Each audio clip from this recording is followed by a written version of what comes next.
서민들을 갈취하는 보이스피싱, 즉 전화 금융사기 범죄가 점점 조직화되고 있습니다. 한 남성이 초조한 듯 아파트 입구를 서성입니다. 이런 범죄는 일단 돈이 사라지면 다시 찾기 굉장히 어렵습니다. 때문에 시의적절한 신고와 검거는 실질적 피해 예방에 큰 도움이 됩니다. 저희가 계속 피해가 발생했다고 말하는데도 그 피해자분은 계속 아니시라고, 발생한 직후에 피해금이 보존된 상태에서 이렇게 검거하는 경우는 사실 그렇게 많지 않습니다.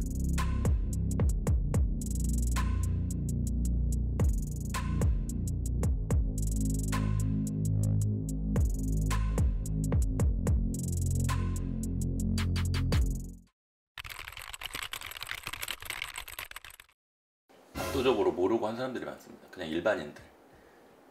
이게 이제 부주의를 가지고 결국에는 미필적 고의라는 그 프레임을 씌워서 지금 처벌이 되는 상황인 건데, 원래는 과실범들입니다. 그래서 인식 자체에 보이스피싱이라는 인식이 전혀 없습니다.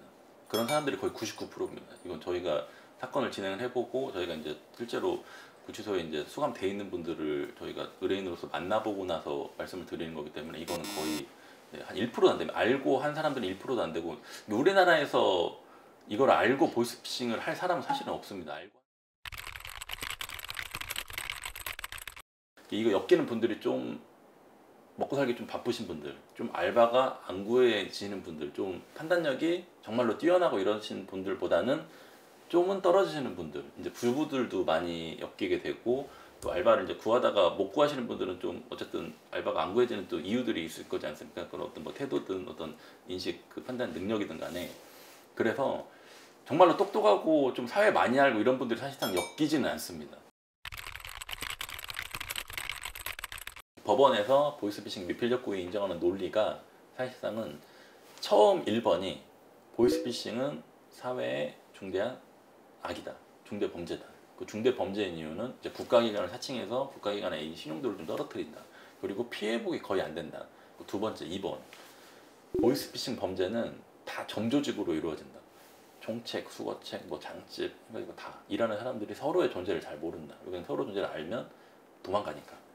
그리고 세 번째는 보이스피싱 자체에 대해서 이렇게 점조직으로 이루어지고 한다는 것 자체에 대한 홍보가 너무나 많이 돼 있다. 그래서 널리 알려진 상식이다.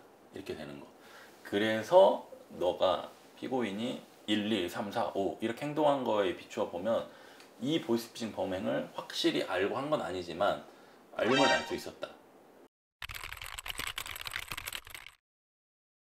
실수를 했으면 이만큼 실수한 사람은 이만큼 책임지고, 이만큼 실수한 사람은 이만큼 책임지고, 이만큼 실수한 사람은 이만큼 책임져야 되는데, 지금은 이만큼 실수한 사람이나 이만큼 실수한 사람, 이만큼 실수한 다 이만큼 책임지라고.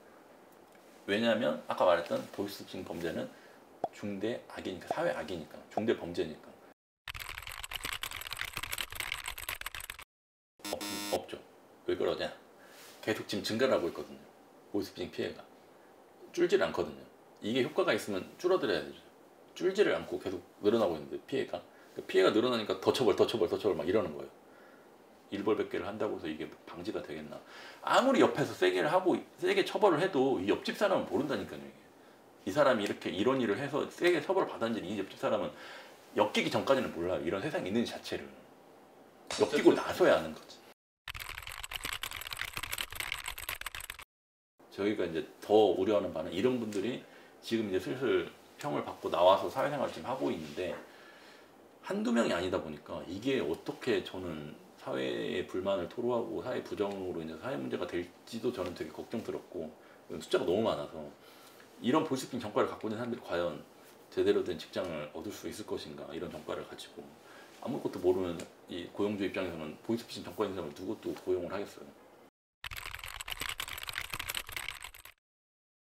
사회적으로 보면 이 형을 살고 나온 사람들이 지금 이제 사회로 종종 복귀를 하고 있습니다. 지금 저희가 이제 변론했던 분들도 출소를 한 사람들이 많고, 근데 지금도 이제 그 일자리를 뭐 제대로 구하지를 못해서 뭐 전전긍긍하고 다닙니다.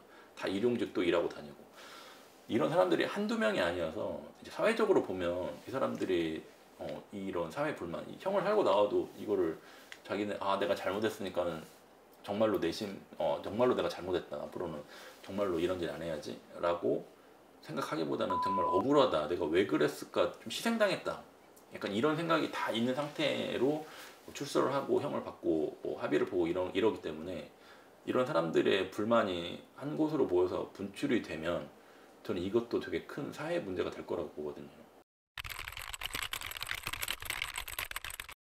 이 사람이 정말로 이 일을 하게 된 그 과정, 이 미필적고의 수준을 세분화를 해서 누구는 무혐의, 정말로 이 정도면은 할 일을 다 했네. 근데 어떻게 엮여서 이 일을 했네. 라고 하면 당연히 인식 자체가 그런 가능성, 범죄에 대한 가능성에 대한 인식도 없었으니까요.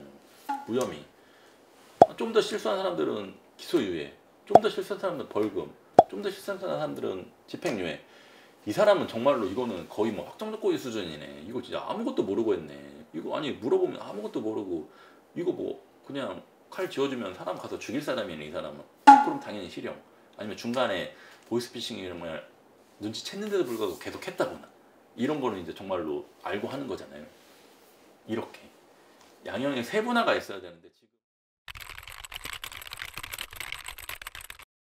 사실상 전담 인력 한 명만 딱 두면, 왜냐면 그날 뭐 매일매일 그 채용 공고를 올릴 거지 않습니까? 그 기업체 입장에서는 이거 이렇게 좀 이런 공고가 보이스피싱 현금 수거책을 모집하는 공고다, 뭐 대표통장을 모집하는 공고다라는 걸 아는 전담 인력 딱 한 명만 있으면 매일매일 공고 올리는 거 있지 않습니까? 그거 보고 그냥 거기서 바로바로 반려를 할 수도 있습니다. 맘만 먹으면.